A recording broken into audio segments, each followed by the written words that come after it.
All right, guys, we shall kick off, and then obviously, of course, people are going to join. So, guys, the idea for our member spotlight, just for a bit of kind of context, is like, obviously we're always hammering like DMs, content, everything, but the main thing is just kind of seeing it like actually play out. And I want to go through like individual people's businesses.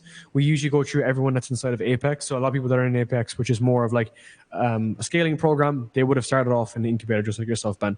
So what we'd love to do today is really get into the detail. And Ben, obviously feel free to kind of share a screen. You might have prepared some stuff, but we're going to really go through like your offer, your content, your sales process. And for anyone that's running an agency, you'll obviously have specific questions. For anyone that's running coaching, you'll have specific questions too, even on delivery and operations, which I think, Ben, you've been an absolute master at. So the highlight for Ben really is like he's hit some really big milestones. You started off in an incubator, like 5K, right? Which is pretty cool.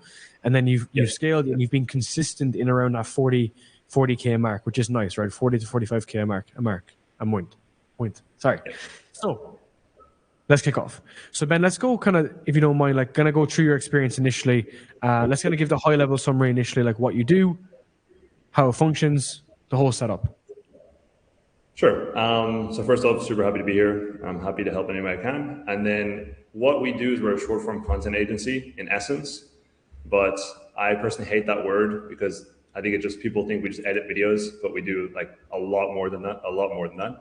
But that's what we do. So we're a short form content agency. We create content for Instagram, TikTok, YouTube Shorts, and we work with mainly coaches that are doing 100K a month plus, and we do all their content for them. So pretty simple. That's it.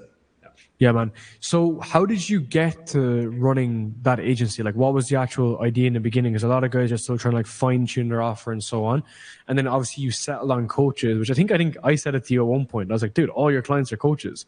You may as well just lean into the coaching side of it, Yeah, I mean, it was honestly a complete accident. I never intentionally went for coaches, which will explain how the acquisition happened. But originally, I was just always on Instagram. So when I was in school, I had a theme page on Instagram, which is basically if anyone just follows those like dumb like political accounts or accounts that just post memes or business, I had one of those. So we grew an Instagram network to 2 million followers on Instagram, just like posting theme pages, random memes, things like this.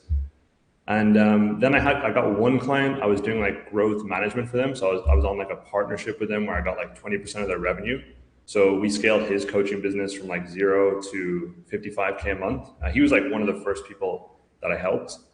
Yep. And then from there, the first big client was a guy called Brian Mark, which I mean, we'll get into in this video, but he needed someone to do all his content, and his business is at like I think last year they did like $14 million a year, like 80% through organic Instagram. So I got that opportunity, and then I just started writing all his Instagram scripts. And then when people found out that I was the one writing all his Instagram content and he makes that much money, everyone was like, well, how do I work with that guy? And it just kind of blew up from there. Yeah. It's quality of the client. Can you go through specifically as well? Like what's the offer in essence? I mean, like when you're speaking to people, like do you sell deliverables? Do you sell the outcome? Like how do you package the offer? And maybe some of the transition too you went from in the beginning, right? Yeah. So initially when I first started scripting for Brian, it was actually mainly just like a time thing. Okay. So he was like, I can't script all these videos myself. I need someone who can do it. And he was paying me like $20 an hour, and he was making like $1 million a month from the content I was making. So I was like, okay, I understand I'm getting severely underpaid here, but if we do it in the long run, it's going to work out because people are going to find out I'm doing a good job. So at the beginning, it was just time. It's like, we need ideas. We need them to go viral. But then Brian's page went from like 300K followers to now it's like 500,000. And his business went from like 1 million to like 1.5 million in that time because the content was so good. So then he was like, oh, I was like, okay, this is actually growing people's businesses now because I was doing the content, but then I was also creating the lead magnets, and I was adding comment CTAs, and we were doing everything to actually drive business for him. So initially it was time. Initially it was like going viral. And then he started referring a bunch of people to me, and the offer shifted more towards still saving a lot of time because the research, the scripting takes so long and it's just a waste of time for business owners, but also like generating more leads and also like growing their business as well. Like a lot of our clients, when they come to us, they literally double, triple, quadruple their business in the first month or two because we get them so many leads, so many views. Yeah. And other people just talk about that and they're like, holy shit, like how do I work with this guy, essentially? Yeah, I think what's interesting here, right, is like, short form content. I know you don't want to be described as that, but it's like that is a commodity, right? Especially if anyone's like selling like a health offer, it's like that's seen as a commodity. Typical like equivalent is like fitness coaching, right? But it's like, how the hell do we turn that commodity into something that's like a real like painful? It's a thing that people need. One step on this is going to be focusing on the outcome. So if you have an example like Brian Mark and you're saying like, hey, like we can get you leads, we can drive you more revenue, and having that kind of like focus, no one gives a shit about how they got there. Does that make sense? So whatever that outcome is for people, it's like just focus on the outcome. And then whether it's info, coaching, consulting, or software, that's all that matters. It's just focusing on outcome. Now, I guess like for context, right? When you're selling time initially, and then you're kind of selling the outcome, what else is in there that you really need to kind of dial in the offer, right? Because again, like if the product sucks, no one's going to buy it. It doesn't matter what you're doing on your referral basis and so on. So you've nailed referrals. We'll get to that later in terms of the actual sales process. But what else are we missing on the offer part? And feel free to jump in, people, too, on questions as well. Sure. So to be honest, I'll be completely honest. Like the offer, because it's grown, and we'll get into the acquisition, because it's grown on referrals and word of mouth, people who know each other, the outcome is so obvious. Because the second client we work with, he went from 40K a month to 150K a month in the first month. So he was stuck at 40K a month for 2 years. We took over his content, doubled his views, doubled his leads, helped him double his sales team as well, and he did that. Then everyone else noticed who knew him. They were like, how did you do that? Oh, I just paid this guy. And then they came to me. The third person doubled their business. Fourth person happened again, again, again. So on the sales calls, it was essentially just me. They were like, to be honest, the people on sales calls just didn't even ask what they would expect because they were all referrals and they saw everyone in the same niche happening, doing the same thing. But in essence, they're paying for the content because it's going to get them more leads and it's going to double, triple their business in like a really short period of time. Because every client we work with already has an offer. They're already doing between like 30 to 100K per month. Usually their content is just a bottleneck. They're not getting enough leads. They're not getting enough good leads. And they can't hire sales reps and people because they don't have enough volume. So then when we come in and we post 1, 2, 3 times a day, we literally just blow them up. And then their biggest problem becomes, holy shit, how do I keep up with all these leads? I have to hire salespeople. So, and like this is like the essence of our business, right? Is grow the shit out of them. So, okay, take a step. And we'll come to you, Mary, in a second. But I guess like this is just, you make more money in proportion to the amount of problems you can solve. So if you're like, I'm just going to edit you videos, you're going to be paid $20 an hour at best, which is like every editor in the world, right? And this is why Ben has the best example because it's the most commoditized service. But Ben knows that video generates leads, which drives revenue. And then they've moved up the food chain and to make more money. And then he's able to consult, even loosely consult on the sales process and even like recommend like sales reps, companies and all this kind of stuff so that he's solving the next issue in that cycle. Does that make sense? It's like what follows the cycle to be solved with there. And that's where Ben, like you're almost like a strategic partner for some people. And we'll talk about the delivery too and what you do afterwards. But okay, I'll pause for a second. Mary, thought process, anything, feedback? Ben, a question I have, you do all the content, but do you also do the comments and do every aspect about with the content? Or are you just putting up the content and you've got people that come in and comment and answer questions? How does that part work? So for the content, we come up with the idea, we write the full script word for word, the caption, everything. So the clients just wake up and they don't have to think at all. So our job is basically to turn our client's brain off. That's our mission as a company. So they wake up, it's ready to shoot 7 to 21 videos a week. They shoot them, we edit them, all done for you. They publish them. And the way we structure the content is very, very specific, which we'll get into. Like the delivery, I'd say, is like honestly one of the best. And that's why we get referrals. We structure it in a very methodical way where it drives leads. So we aim to go viral, but then we also drive leads. And all our clients are already business owners. So they already get business from Instagram. We just come in and we 2, 3, 5x it with the volume that we have. So we drive leads to their sales team, which is comment automations like ManyChat, Go High Level. So we're like, hey, here's a video, comment this keyword and I'll send you my free lead magnet. DM me this keyword and I'll help you with coaching. So we just come in, there's like, for example, one of our clients was getting like 500 leads a month. The first month we did our content, they got 40,000 leads. So it just like broke their business, right? With the content that we create. And then it's like, okay, well, obviously I'm just going to stay with this person. So we do the content, yes, but the way we structure it also is methodical to grow their business. Yeah. Yeah. Because again, you're going back to buying back their time so that they can focus on like their health, wealth, whatever, health and relationships, so that they're focusing on their wealth and that's dialed in at that point. And this is where you become as like a more of a strategic partner. Yeah. Overall. And I will say as well, like, we do a lot more than this. Like I've helped our clients like place setters, place sales reps, connect them with sales trainers. Like we really go above and beyond. Like if a client needs something, I'll just like stay awake until it's done and make sure they have what they need. And that's why I think our clients like us, is because when sales become an issue, I'm like, okay, here's a setter, here's like a salesperson, here's like a closer I know who can connect you. Like let's solve all the problems. But as an agency service, we strictly do the content done for you. Yeah. So walk me through the referral network process. I mean, this is something that's quite underutilized, is like asking your clients to just send you referrals, or just you can get great results so they send you referrals. Yeah, okay, so I'll talk about how it first happened. So our first client, Brian, he is a coach who coaches coaches. Okay, so he's a business coach for fitness coaches. Okay, so he has worked with like 12,000 fitness coaches. So he knows a lot of fitness coaches. So for a year, I did his content with basically nothing, but I just kept over delivering.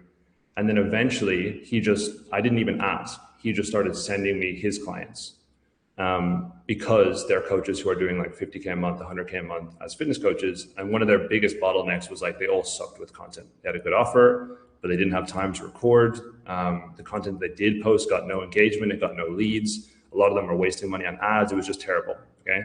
So he started sending me some of his clients. The first client he sent me went from like 70K a month to 120. So he was like, okay, obviously this actually helps me get better results, because then he posts the testimonial. And he sent me a second one. His business grew again.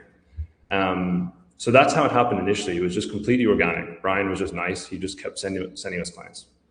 But we did do some specific things with referrals. So one thing I did was, I think it's super important to understand the personality types that you're working with. Okay, so one of our clients, her name is Brittany.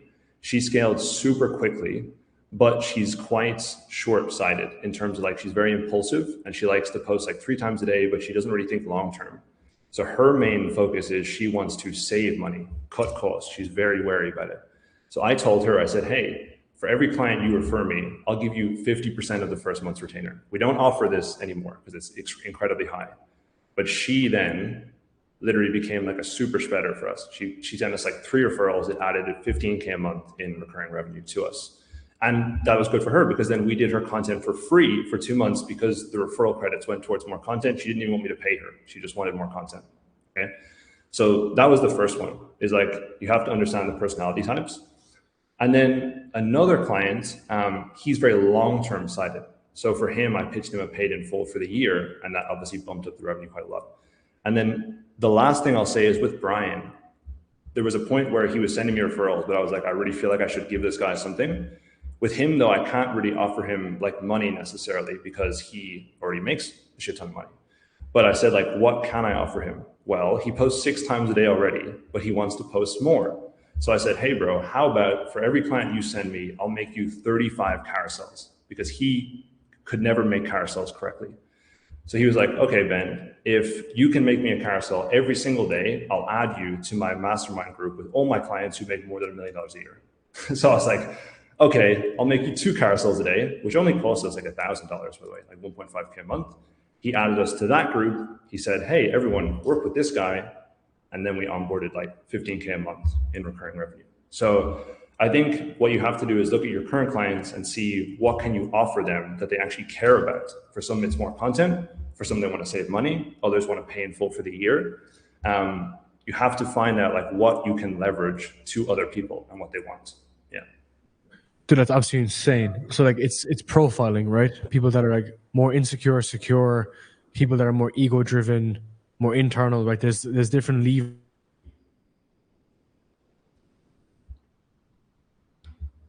that you're interacting with. Now, can you walk me through that offer strategy? Because I think that's very interesting. That's stuff that we always work on, right? The year pay in full, and you add on like an extra month or 2 months. what have you done there? Because like this is the whole thing with agency, definitely with an agency, especially with coaching as well, that if you're getting someone to pay in full for the year or for 6 months, they're not churning, which is great. The money's in the bank. And on top of that, then they're getting a good deal. So can you walk me through kind of some of that philosophy and like you're hitting your clients with that process too? Yeah, so we've only done one paid in full for the year, just to be clear. We have 15 active clients, one of them paid in full for the year. And that was the offer that I gave him was I laid it out and I said, you're going to pay this amount for the month, for the year anyway. If you wanted to pay up in front, and this is what I got from you, Darren, actually, don't discount. I said, we'll give you 2 months worth of content for free. So it amounted to like a bunch of extra scripts. I don't remember exactly what it was. Also, he wanted to run ads at the same time. So I said, hey, by the way, within these scripts, you can credit these towards ads. So we'll actually script your ads for you because we're very good at that, like coming up with the ad ideas, scripting them. So it's really about leaning into what your clients need at the moment and staying in touch with that. He wanted to scale his ads. He's very long-term sighted. So I said, we'll extend by an extra 2 months and you can credit that towards ad scripts as well. So yeah, it's just about leveraging the personality types of people you work with, I think. Yeah, man, that's awesome. I think it's EQ, right? You understand them at a higher level. Any more questions, guys, on the offer side? I'm happy to stay in this. Oh, I had a question. I just kind of wanted to understand the scalability and like, how does someone scale from just working with, let's say, 1 or 2 clients and then starting to scale, work with more clients and in such a quick amount of time and at the same quality and the same level? This is the real ninja stuff. This is not without a lot of pain. I'll say that, like not without a lot of pain. So we went from doing 100 videos a month to 400 in like 3 weeks. Okay, so just for context, the business went from 5K a month to 45K in a month. So it was like really, really fast. And I was doing, when it was at 5K, it was just me. So when it got to 45K, it was still just me. So I quickly hired 6 core team members within like 3 weeks. And then for that month, because I was doing the delivery, training the 6 people how to do it, and still trying to onboard new clients, it was actually, to be honest, like the short answer is for that month, I just like slept probably like 3 hours on average, like per night, just to keep up with delivery, training people, and onboarding new clients. It was very, very painful. But all those clients are still with us today. So I think that's what I'm most proud of is like delivery stayed. And now we have 2 full-time script writers who write all the scripts, 1 full-time ideas guy who does all the ideas, and a full-time QA team who checks the edits and the scripts before they go out. And that runs nearly without me at this point, nearly. We still do like 1 hour to 90-minute calls per day, training the production team, building SOPs of everything that gets done.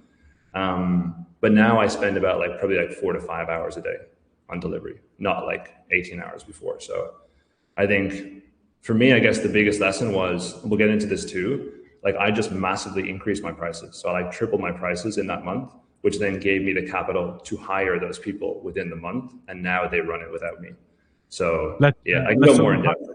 Yeah, let's talk. So we're going to do a big section on the team stuff because like that's super dialed in. But let's go through the pricing, right? Because like the pricing was a funny thing. That was a combination of me and Tiernan. There's like a few things, 6 to back. So he's going to walk through the pricing, but pricing is perspective. So people will look at things differently based on perceived value. Just to give a bit kind of context, right? And like you've got some big dogs who spend a lot of money. Again, don't sell to broke people, like in theory. But like I'd love for you to walk through the psychology of it, because if you charge someone $100 a month, they're obviously going to say no. But it's interesting what happened. Yeah, sure. So the way we price it is based on volume. So how many times someone wants to post content with us. So if they're just doing a starter package for 30 videos a month, it's 3.5K a month with the edits included, 3K a month if they just want scripts. If they want to do 60 a month, like 2 posts a day, it's 6K a month. If they want to do 90 a month, it's 8.5. And then above that is like enterprise. So if they need custom, it's going to be more. Before that, before I actually met like Darren and Tiernan, it was 60 videos was 2K a month. So within like 1 month, I basically just tripled my price for the same service, and people started saying yes more easily. So that was that was a fun thing, I guess. I was at I just met like Darren and Tiernan in person at the mastermind, and Tiernan was just like, you should probably increase your prices. And then I went home, and the next sales call they took, I just pitched that new price, and they said yes. And from that moment on, I was like, okay, this is the new price. So that's it. And it's a few things, right? Like firstly, it's competency, right? So you got to become competent, which you are, and then your prices go up. But if your competency goes up and your pricing doesn't go up, then your confidence goes down, because you're like, oh, like I feel resentful now. That's where resentment comes in. So it's like, as you develop, you want to become the person that you become, right? That you are. This is why like Hormozy's 1 hour rate is like 50,000, right? It's because yes, he made a ton of money, but he also aligned his identity and his values to where he wants to be. And it's like, these are some small like energetic things that you need to like really embody. Because when you get on a call and you say it's 6K, it's like, we'll take it or leave it, because I know it's going to bring X amount of value based on ding, ding, ding, ding, ding. So you may not be there yet, but it's like, where do you want to get to? That's the whole idea of this conversation today, you know? 100%. And I will say that wasn't the first client. Okay. So keep in mind, I worked for Brian doing his scripts for $20 an hour, which was like $500 a month for a year. Okay. Before he sent me a referral. So it was a year straight of nothing. And then he was like, okay, obviously this guy works, my business is growing, let me give him referrals. Then for the first 3 clients, it was like drastically undercharging, because they all like tripled their business with content as well. And then after we got amazing results, that was when I increased the price. So I do think obviously you need to have a good delivery service, which we do. So yeah. Cool. So let's double tap, Jan, on your actual question. So let's just go through the delivery process. So let's just go through how you did delivery. How did you assign a team? I think you said something I took a note on, which is the beginning when you grew by documenting, doing the SOPs, and doing the team hiring. Now, creating SOPs and processes is a scalable function. So if you're writing a document, that's something that you can do one to many, right? So let's walk through that kind of process if you don't mind, and like the nitty gritty of it as well, because like this is super applicable, especially for coaching too. Because I had a conversation with someone yesterday who the reason why they didn't grow their business is because they couldn't process the business as a coach. Okay. Yeah, sure. I mean, can I share my screen? Actually, I can just show you what we do. Yeah. The more screen sharing, the more visuals, the better. Okay. Let me do this. Okay. Can everyone see my screen, by the way? Yes or no? Yeah, go ahead, dude. Go ahead. Sorry. Cool. Can you guys see the Notion site that I'm on right now? Yeah, you're sharing full screen. Okay, cool. So basically our delivery process is we keep every SOP inside Notion. Okay. So every SOP about individual clients, about how we find ideas, is all in here. Every single thing about how we write scripts is in here as well. Okay. So like scripts, QA, these are all tabs right down here for every single process that every single team member will need to know how to do. Okay. So how to write a script, how to review a script, okay, down to like every single detail that people would actually need. So I'm not sure if I can find a good example in here, but yeah, like ideation playbook, content research. Yeah. So like every single thing is documented down to like the T, right? So here's exactly how we find ideas for clients. Then when we find ideas, here's exactly how we script them. Okay. And then to actually implement this is one thing I got from Darren is I do a daily production call with all my team where we review scripts live. Okay. We review ideas live. They hop on, we review it together as a team. So every single day, these SOPs are getting updated, documented, and improved like 1% every single day. So this is just a growing library of everything we need for delivery, ideas, scripts, editing, QAs, because we have a full QA team that just of like 5 virtual assistants that their full-time job is just to review the edits. So they need to know what to look for, everything. So I think the biggest habit that built this was every single day I would just send a loom of what I was doing. So anything I was doing, I would loom record it and then put that into AI like Gemini and create an SOP of it. And now we have a virtual assistant who does that, but everything that I did was just documented. And I think even if you guys are like, don't have a team yet, you should be documenting every single thing you do. So when you do have a team, you can pass it off to them like very quickly. So I think that was probably the biggest thing. But a few things here. It's like, if you have someone you work with, like a VA or whatever, and it's like, why does she keep asking me the same question? It's like, because you don't have a process. So it's like, where there's a problem, there's a process. So you can just record it. And back in the day, we used to have to write these by hand, whereas now you can use Loom. Loom AI will actually create the SOPs for you, or you can use Loom, get the transcript and create an SOP. And, this is how we can train sales teams in like a weekend, right? So we look at their process, we document it, we voice it over, and then we can create Loom videos in there. So you could even have a Loom video on top, dude, that might do like architecture. So like, let's just say content review. You'll do a Loom video itself. I think you do have that in there. And you'll just actually sorry, I didn't see this. Sorry. Does that make sense? It's like, I know this is boring, but it's like scaling is boring, right? It's like getting to the next level, because if you don't have this, it's going to be chaotic. And if I was to look even at our own systems right now, the reason why we can grow really aggressively on sales is because we have this dialed in on sales.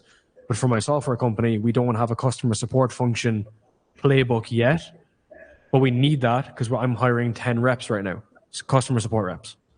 So what I'm trying to say is, whatever business this is, you need a process.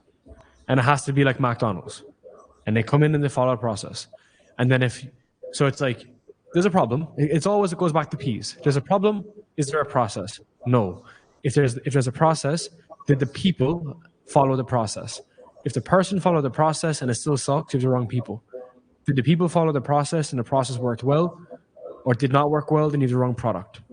So people, product, process, problem.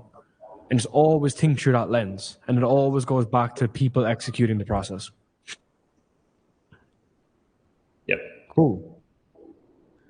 All right, man. Anything else in there? But this is obviously insanely detailed, so we can take some questions from people too.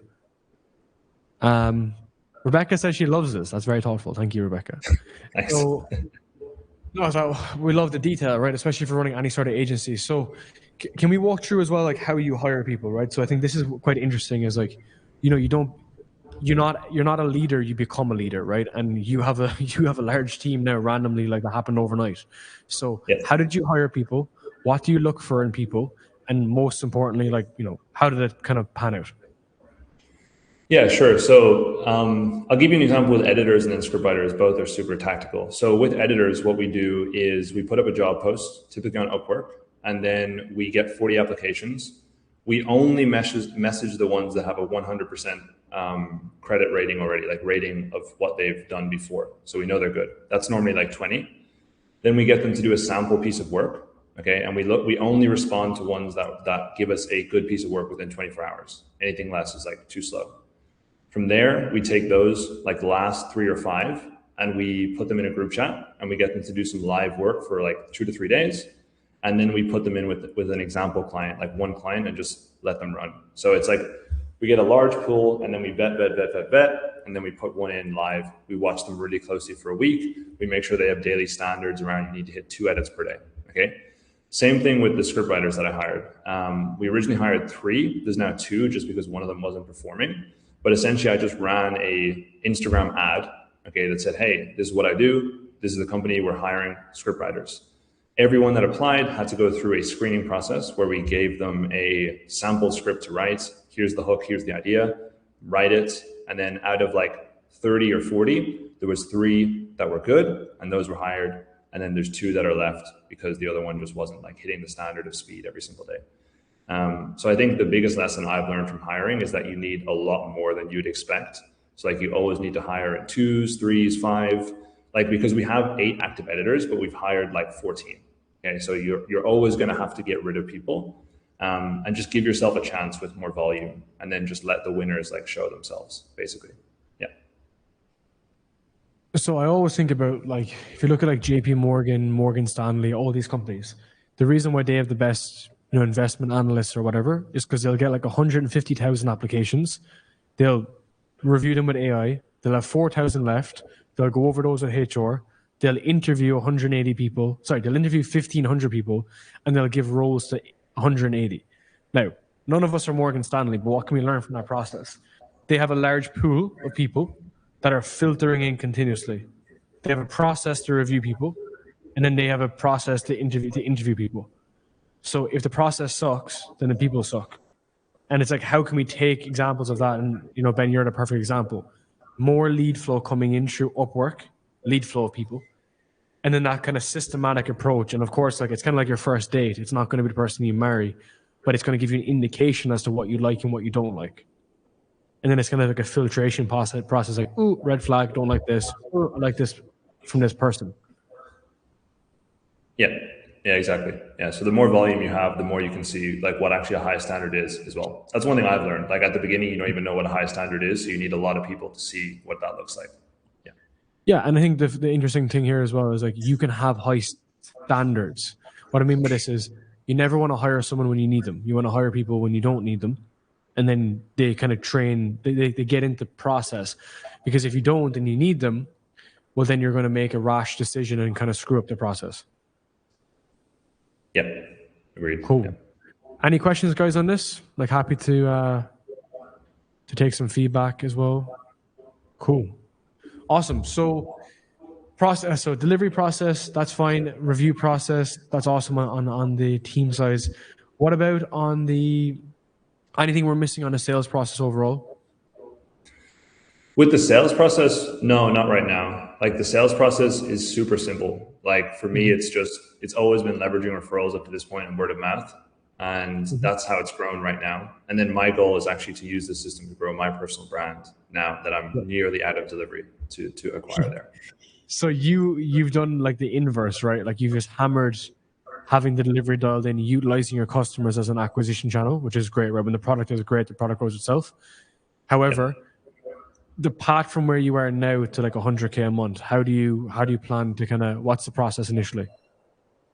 Yeah, so I think actually technically we could still do it with referrals, right? But it's not guaranteed. So for me, again, I still spend about 4 hours a day in delivery, right? 4 to 5 hours. So for me, it's getting out of that right now. So we do a daily call with the team where I document the review process, turn it into an SOP so they can do it themselves.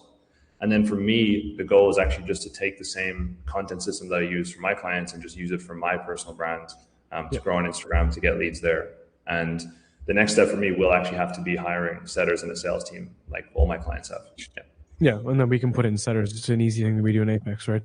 You just put them in, let them kind of cook and so on. Cool, guys. Any other questions on this? Go ahead, Gian. Hey, Ben, how are you? Hey, what's up?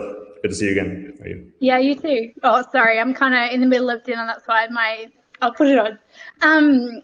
Hey, I have a question. This is awesome. Like, just to see, like, you break it down so simply as well, like in terms of having a look at the research and then also the scripting, editing, filming, editing. So for someone like who is like doing like solopreneur right now, would you suggest doing like a very similar? What are your recommendations? Do something very similar in terms of like research. It should be like that level of detail as well. Yeah. I'll just show you our content calendar. So you can just use this. And if you use this, you'll grow your page. So if I screen share the full screen here. So this is the content calendar we give for all our clients, right? So come in here, it has the day mapped out, the dates, type of content. So our goal with every client is to grow, but also sell. Okay, so we post 3 types of content: conversion and awareness, and then value, proof, and connection. So proof content is showing client results. Connection content is sharing more about their life story, their personal values, their opinions. And then the majority of what we post is value content. Okay, so educational content that their ideal avatar wants to see. So for you guys, if you're growing your content, right, to get more leads, this is all you need to do: post value, proof, and connection content. From here, every single post that we give for a client is scripted out this. So this is like the level of detail we go to with the scripts, which is we give them an inspiration video up here, okay? Every single inspiration video that we find has to follow the 4X rule, which is it's got 4 times more views than the account's followers, because that's a proven hook and it's a proven idea. From there, we take that hook and we provide unique value for that client and that ideal avatar. Okay, So for example, this is one of our clients. He's a doctor on Instagram, and he helps women lose weight. That's his ideal avatar. Okay. So this hook is if you've suddenly started gaining weight around your stomach area without changing anything about your lifestyle, you have a hormonal belly. Okay. This was the hook from the original video. Then we add unique value for this client as to what he would actually say about this topic. Okay. So we have very detailed databases about every single client. So we know exactly all their opinions, everything they would say, scripted out like this, caption, etc. Okay. So this is what we do for every single client. And if you do this process for yourself, you will grow your brand as well. So the main thing is research. You need to find ideas that are proven, that follow the 4X rule or that are close to it within your niche. Take that hook or topic and then insert your unique value that you want to share. Okay. You could even do it with podcasts, because I've seen your Instagram page. Actually, I know you have like a lot of podcast videos, like side on and stuff. You could pre-plan the hook that you find from somewhere else and then insert your unique value. If you just do that every single day, once a day, twice a day, you'll grow. Yeah.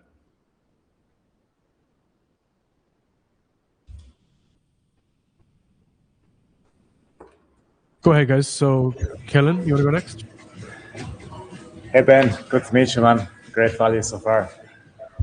Thanks. Just to reinforce or kind of lead on from that last question, what is your process for actually identifying these proven and validated ideas before you go to recreate them yourself? It's the main rule is the 4X rule. So every single week, our content ideas guy, his name's Drew, he'll go to all our clients' pages and he'll look at what's performing well. Okay, so within the past 3 months, 6 months, we'll find outlier posts. Okay, so if I just give you guys an example real quick from one of our clients, what we would do is we just go to their page every single week. So let's say this is Dr. Okay, so this is the client I was talking about. He's a female weight loss coach. So we'd go here and we just look and see what's performing. Okay, so the average is like 30K views, a couple of comments. This one did well. Okay, there's pictures on screen like this. Okay, this one got a bunch of leads, like 1.8K leads. Go through here, we see what else did well. This one got 303. Okay, so we're identifying patterns. Like this one's got pictures on screen, this one's got pictures on screen. From there, our research guy will go and he will find similar videos that have pictures on screen and they have to follow the 4X rule, meaning it's got 4 times more views than the account's followers. And that's what we do every single week. We just find fresh ideas based on the 4X rule that follow the trends of that account. So for you, if you're starting your brand, so for example, like what is your niche? What are you doing? Like what do you sell? Sorry, you're on mute, go. Yeah, so actually trying to figure the offer out right now, but it's going to be something personal development related. Oh, perfect. Personal development. Right? So for me, the first process I would do is literally just go to Instagram, go to TikTok, and just search keywords related to that. Okay, so like mindset, personal development, habits, 2026. Okay, like whatever it is that you want to search related to it. And then you can literally find outlier videos that follow this rule. So like, okay, this one's got 4 times more views than the account's followers. This is a good hook. And then from that, you can be like, okay, why did this format work? Okay, is there pictures on screen? Are they using black bars? Is it a clone format? What did they say in the hook? Then you can take something from that video, like the format, like the hook, and provide your unique value. So for example, if you see a video that's like, never do these 4 habits in 2026 if you want whatever your ideal avatar wants, and then you can give 4 habits that you personally don't recommend, all from your head, what you'd actually recommend. But because you're using a proven hook, it's going to perform far better on social media platforms. Gotcha, man. Very helpful. Thanks a million. Cool. So, dude, if you looked at some of the big guys you manage, like Brian Mark, like how much of his content do you do in terms of the volume and everything? If you even want to share your screen, because like those concepts are like, so for context, if you want to share a screen and want to put it up, is like, yeah. Brian's been around for a while, but I kind of hadn't seen him for a few years. And then all of a sudden, then he fucking comes out of nowhere and he's just smashing it again. It's like, not even smashing again is a bad way to say it. It's just like, he's very prominent now. Yeah. So when I observe Brian's content, and I dropped him a message on this the other day as well. It's like, wait, hold on. What the hell is that tool you have on the bottom right corner of the images? Oh, this is a tool that tracks like the engagement rate on posts, like the likes, things like this. So this is a tool we use as well. You can like auto filter the feed based on what's performing. This is one of the research tools we use. Yeah, it's called Sort Feed. Sick. Okay, whatever. Yeah, that's awesome. Anyway, the second thing is there's lots of, so one thing to notice here, and I don't, so again, for anyone's looking at this, like don't kind of lose your mind and be like, oh my God, I don't have this. Like this guy, Brian Mark's making a million a month, right? But what I find is quite interesting here is the variety of content. Is that they're all within a different setting.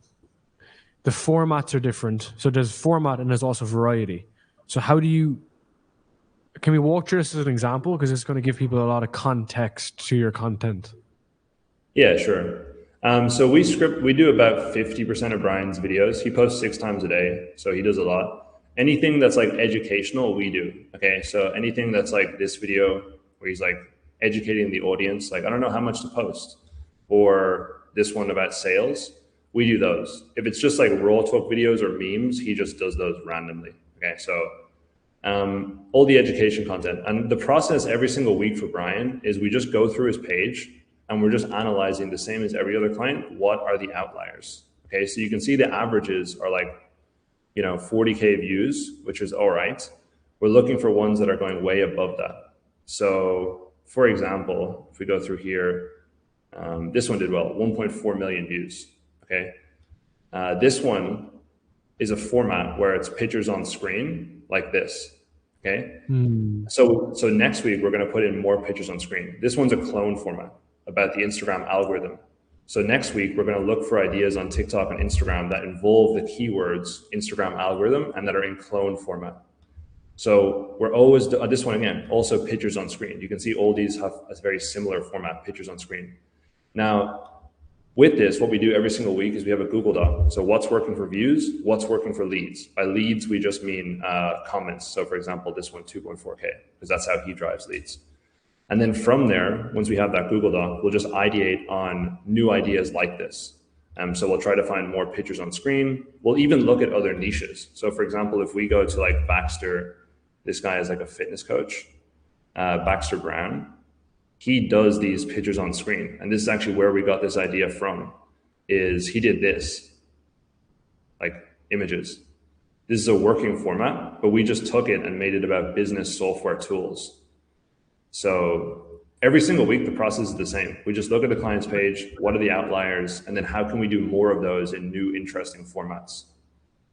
Yeah. This is interesting, right? Because, people are advised to just look at things for your niche and be like, oh, like that's not going to work. Or if it works for mindset niche, it's not going to work for the business niche. So what you're saying here is you can take a concept from a different niche, try it at the very least, especially the format, with pictures on screen, basically. Yeah. My question. So go ahead. No, my question is just going to be around like. Sorry, bro. I was going to say my question is about, the thing with an agency, if I know it's an agency, is like people are princesses, right? So if like you do a certain type of content, they're like, oh no, it doesn't work for my niche like that. Like, how much critical feedback do you get from someone like Brian like that, right? Because he obviously knows a lot of shit. But if you're helping him with some sales concepts, like that's a big ask of you, for you to have to come up with these ideas, basically. Yeah. So we have a brain, like an AI brain of every client. So in Claude, we have a transcript of everything Brian has ever said online, ever, from all his YouTube videos, all his Instagram videos. Then we upload that transcript to Claude, which is an AI software. And then when we're writing scripts about sales, about business, we're actually just taking his advice that he said somewhere else and then putting it together. So the ideas are actually coming from him, not us. And that's the way we run it. So that's how we make sure everything's authentic to the clients. Yeah.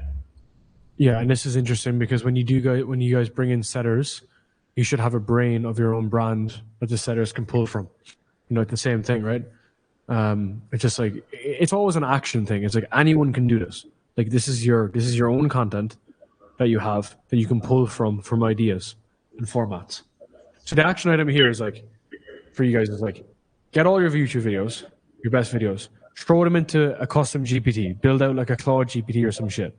When you're looking at new concepts and ideas, whether you're ripping something off LinkedIn or ripping something off Instagram, there's no new ideas, right? You don't kind of think of anything new. Use the formats that you have, especially when it comes to YouTube videos, right? If we're giving you an origin story YouTube video concept, rip my origin story and then fit it for your model. So it's like there's no new ideas on the internet, and if they are, they're discovered by people like Ben, and you can just rip them off Ben. Like quite literally, that's how like business works, like genuinely. And there's no issues with this. And this is where it's funny. It's like you can bring yourself up pretty far and mirror someone like Ben, and then crush it as well. Sorry, Jana, go ahead. Yeah, Ben, I just had a question. I understand that you do work with like based on referrals, but the people that you speak to that you don't know and that you're eventually going to start working with, do they ask about the transformation, or do they want to see, the money that another client had ended up making off of, the work that you've done? I mean, are you able to translate that? And do customers ask that? Yeah. So it's usually I just verbally tell them if they want to know how much our clients make. Like with Brian, he posts how much he makes all the time, so that's pretty obvious. But a lot of our clients are fitness coaches. Now we've got a few sales coaches who don't verbally share that. So if someone wants to know, like we have it documented, like we took this client from 70K a month to 130K a month, and if they really ask, we can show them like screenshots of our clients saying like, hey, we just hit 150K a month, But I would only, that's usually how it happens. If someone wants to know the results, I'll just typically tell them on the call, like, this is what we took this client from to this, just kind of matter of fact of what happened. Yeah. And then usually that's enough.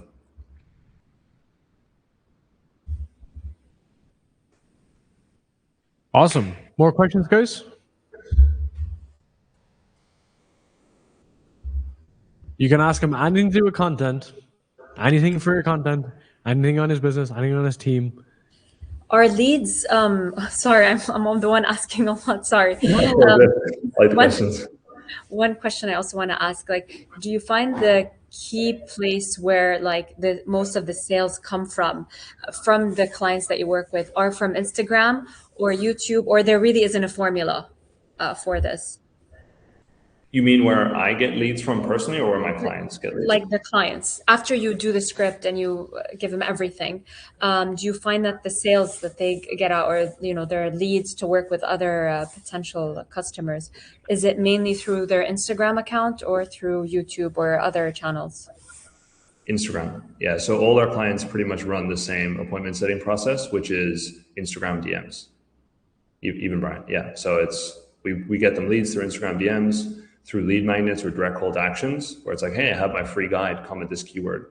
Then they'll typically have a team of setters that books appointments. Yeah, so it's 80% Instagram, 80% Instagram. And just for context, guys, is like, everyone's business is different, right? So if you're doing some B2B stuff and it's on LinkedIn, like just focus it on LinkedIn. So it's just like, this is just Ben's concept for fitness coaches who help people with their fitness, It's like, you can run that strategy on LinkedIn, but it's just 90% of that traffic is going to be better spent on Instagram. And this is where you need to understand your ICP in more detail, basically. So what I'm trying to say is like, we didn't use Instagram until a year and a half ago. It was literally photos of me just running around the islands. Whereas we used Instagram or LinkedIn for like 5 years. Does that make sense? So it just depends on the offer. Cool. So Heather, you're next. Any questions? Yeah, hi Ben. I'm like starting out fresh, so mind is blown. I'm nowhere near where you are, but my question is around two things.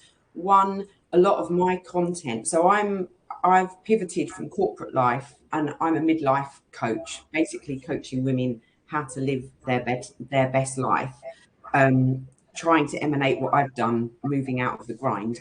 But an awful lot of my content is just talking to camera, basically trying to get into those women's heads, if you like. So I've seen kind of what you've shown today about kind of there seems to be an awful lot of variety in content, which I don't necessarily do.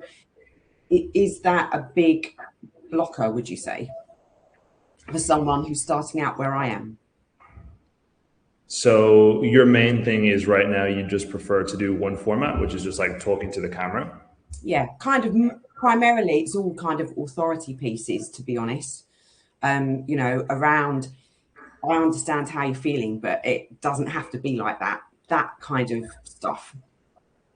Yeah, that's totally fine. I think the most important thing is to keep it authentic to you, because that's what you're going to do long term. Okay, so if you don't want to be someone that has pictures on screen, that's fine. You don't have to do that at all. Yeah, I'm not sure my ICP would go with that either, to be honest. I could be wrong. I could be proved wrong. Who knows? Yeah. So one thing I will say is, though, the most important thing that I see like people starting their personal brand miss out on is the research. Okay. So for you is you want to have some sort of Google document. This is what we do with every single client, is we understand their ideal avatar. So you should have a Google document, which is, this is my ICP. What's their average age? Where do they live? What are their pain points? What are their fears? What are their desires? What are the limiting beliefs that they have that would stop them from buying? So for example, if we're doing fitness coaches, a big limiting belief is like, I'm too busy. I don't have time for this right now. Then what you want to do is use those keywords. So for example, if it is, I'm too busy, or if it is, I want freedom, okay? Or if it is like, I don't like my job, you want to start searching on social platforms, whether it's LinkedIn, whether it's TikTok, whether it's Instagram, search those keywords. And that's how you get ideas. Okay, so if you search 9 to 5, or if you search freedom, you're going to start seeing top ranking content about those topics. And all you want to do is just analyze, why is it working? So for example, you can find a podcast clip of someone in your niche doing similar things, and you can be like, what's the length of this video? What did they do in the hook? What's in the background that made this work? Okay. So for you, you might find a video that's got like 6 million views, and the hook is, here's 6 steps to escape the corporate grind, whatever it might be. And you're like, oh, this does relate to me. I don't agree with what she said in the middle of the video, but I can actually use that hook for my video and then give completely unique value to me, or the hook template. So that's what I would do for you, is define that, the ideal avatar, the pain points, desires, fears, limiting beliefs, search those keywords, and then start creating content based on those hooks and formats in your niche. Great. And one last question, and that is, would you concentrate on just one platform? Because coming from corporate life, I've got kind of quite a big LinkedIn following, but it's all to do with law, or kind of push Instagram more. So again, kind of like what Darren said, right? We do Instagram because that's where the ideal avatar is for our ideal clients. That's where people buy from. But for you, if you know that the majority of your ideal avatar is on LinkedIn or is on a different platform, even if it's Twitter, that's where you should go, right? And it should also be a platform that you are comfortable posting with for like a year straight, because that's what it's going to take anyway. Yeah. So I would base it around who's your ideal avatar is, where do they live, where do they spend the most time, where are they most likely to communicate on, and start there 100%. Yeah. Cool. Thanks. No And it's funny because like even Heather, for yourself, if you're doubling down on LinkedIn, it's like same process. Who are the people that are doing very well on LinkedIn, just in general? And then who are the people that are doing well maybe in your niche, coaches and so on? And it's like, what do they know that I don't know? Basically. It's just modeling, you know?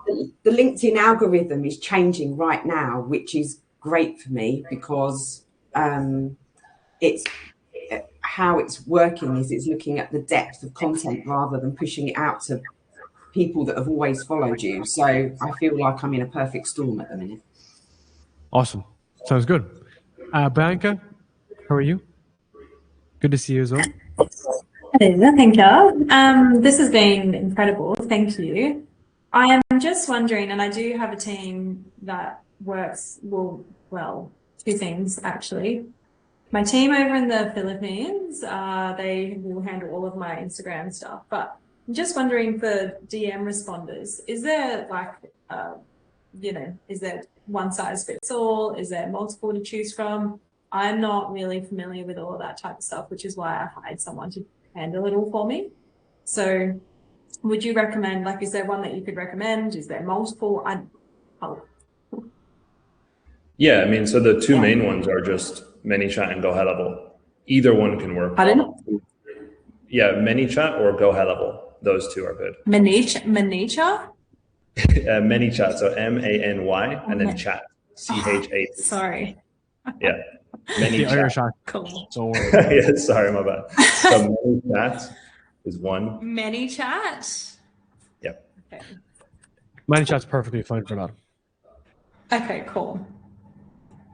And then Lovely, the second thing, thank then, you. Ben, happy to get some feedback on this. Is just, I think, Banka, you were saying like what's in it. You know, it's a specificity of the lead magnet. So there's kind of two angles here. Is what's the one painful problem that you can solve for a specific user that unlocks the next level in their business?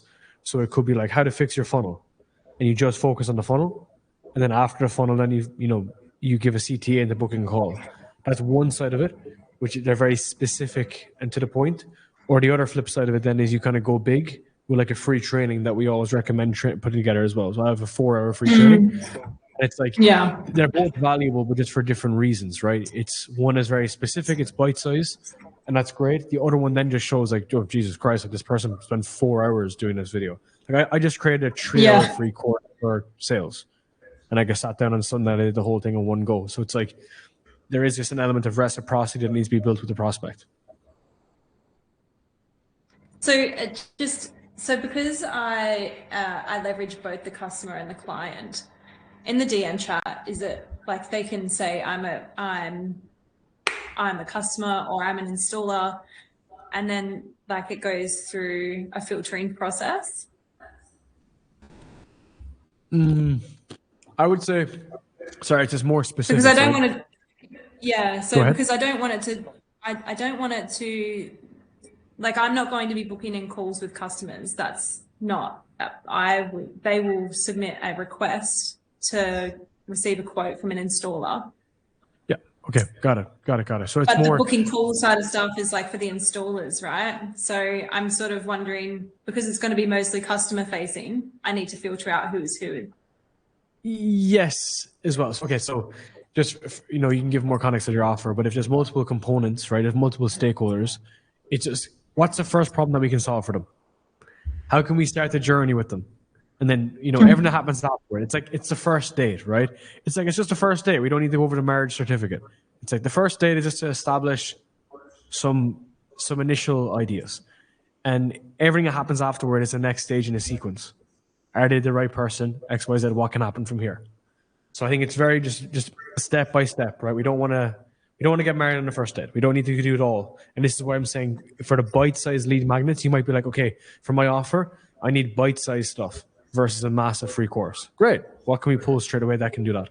And you already have stuff, Banka. You have processes. You'll have a bunch of shit that you can put together that you can give away, effectively. And yeah, 100%. Our workshops are specific to one idea, how to get clients with content. And then we utilize the material we've created over 5 years. And then we talk about that material at length. So yeah, long, short, Yeah. Cool. I'm just wondering, Awesome. do I have two platforms, right? Because one is purely customer focused that drives lead inquiry for the installers, right?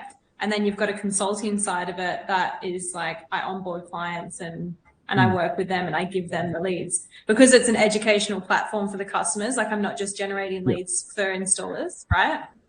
I think it's a broader discussion. We need to draw it out together. Let's do that on our next one. Please. Yeah. Okay, cool. Yeah, no worries. Thank you. Draw out what that looks like, because it's an ecosystem. It's a lot. Yeah. Cool, Thank guys. you. So before we wrap up, any specific questions anyone wants to finish up? Happy to help. And then, yeah, Ben, also just want to say, like, super fucking happy for everything you've done as well, man. Like, very, very happy for you. You know what I mean? Because it's like, there's nothing better than there's nothing better than doing the work, right? It's like you've done the work and you're really like in the weeds as well, which I I love about you and I love about your process. And it shows, man. It shows that you care in an industry that people don't generally give a shit. It shows that you care about like the goal and the plan, and you're very, what's the word? I don't know, like you're in love with the process, right? Like you enjoy the process, you enjoy fixing a few of the issues as they pop up. Yeah, I think that's the biggest thing. Just like take care of your clients, go above and beyond, and then people will just talk about you essentially. That's the biggest thing I've learned. Okay, so a few hands just came up. We'll do 2 minutes per each one. So Betty, how are you? Good to see you as well. Yeah, I'm fine, thank you. And I'm in awe of all this stuff. It's great. Thank you, Ben. I'm a bit like Heather. I'm sort of starting out on this. I've had midlife women as well, from a different perspective though. And I have been on Facebook for the last 2 or 3 years. And just here with Darren, it seems to be more focused on Instagram, but I'm just wondering, do I use both, or, should I shift to Instagram? Which seems to be, Betty, you can double post from Facebook to Instagram. You know that, yeah? Yeah, I do. Yeah. So you can basically just kind of double up. Like one of our clients, Ryan, he was only posting to Instagram, and he gained 500,000 followers on Facebook side by side. So like they're intertwined. So when you post to one and post to the other, you just have to enable it, basically. Oh yeah, perfect. Yeah, but there's a lot of pieces seem to be coming together for me now. Just hearing all of this, I know a lot of this stuff, but it's just implement more of it now. I have, so this is fantastic. So thank you, Ben. It's great. No problem. You've given me inspiration. Right? So some of you guys might do this stuff 2 years from now. But even for us, like we barely script videos, and now Ben's like kicking me up the ass. I'm like, Jesus, I need to start scripting more videos, Because I'm like dyslexic, my left eye is like blind, and we never scripted videos as a result, right? And it's like, there's a process. And you know what I mean? So it's like, you might not do this now, but it's like, it depends where it's at. It's just Ben's delivery is very interesting, and that's why people are like, oh, like I want to hear more about the content process and stuff, which is awesome.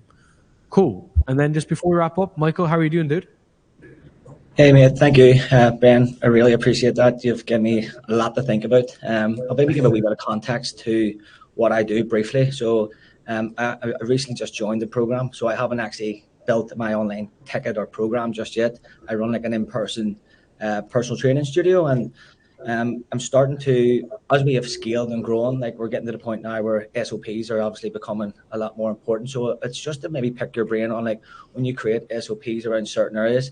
Well, I think this is a downfall of like being an in-person like coach, is like you're used to doing everything in person. So it's good to hear people who have like an online sort of background where everything's sort of offline and they're not in person, because like this is where I went wrong in the past. And I'm just realizing as you grow and scale, it's like I need an SOP for fucking everything I do, and I don't have it. Yes, you do. Yes. So I'm getting to the point, like, so when you're thinking of SOPs, just in the culture and the way I communicate to my staff, it's like I almost have to break down everything I've done now, because I've been growing, but it's just been by brute force. So it's like when you think of SOPs, like sort of what areas do you think about like breaking those down into, and like is there a set way you format an SOP?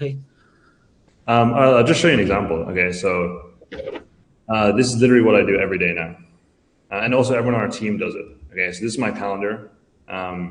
Everything that's a work block in here is just me doing work. And while I'm doing this, I just turn on the Loom.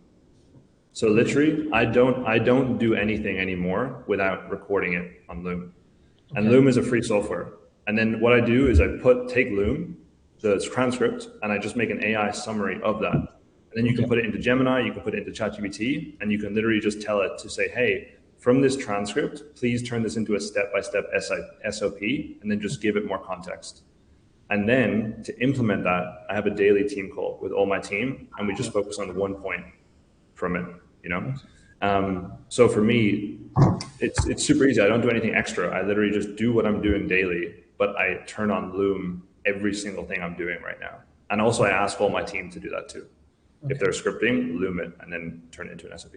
Yeah. Okay. And the mental model is like, if you have to explain yourself over and over again to make more money, you're not scaling. Right? That's the idea. Is that you shouldn't be working more to make more money. Like, isn't the same thing, doing the same thing over and over again. So if you find yourself explaining the same process to 8 different people versus 2, that's not a process, So that's just like a mental model to go, okay, let's go back to base and let's see what we need to do to improve it. Yeah. It's just always the small things. And then if you, it's because the thing is like, you'll get frustrated, right? You'll get frustrated at your team, your clients, client communication. Like we have, just simple things like, like, where's the call invite? Is there a process around booking calls? No, yes. Just small shit. And again, one thing to say is like, these SOPs don't need to be a dissertation, right? They could just be 4 points with an example and the outcome. Do this in this way. So input, output, outcome. Okay. And then if they're not delivering on the outcome, then the process sucks. Okay. Perfect. Great. Step by step. Cheers, man. All right, guys. I don't want to drag Ben through the wars too much. Thank you so much, Ben, for absolutely everything. Thank you, Ben. If you've any Thanks, questions for guys. Ben, I open up a thread as well in the community. Just if anyone has any questions, feel free to just drop a message underneath for maybe Ben or whatever. And yeah, really appreciate it, Ben. You're an absolute legend.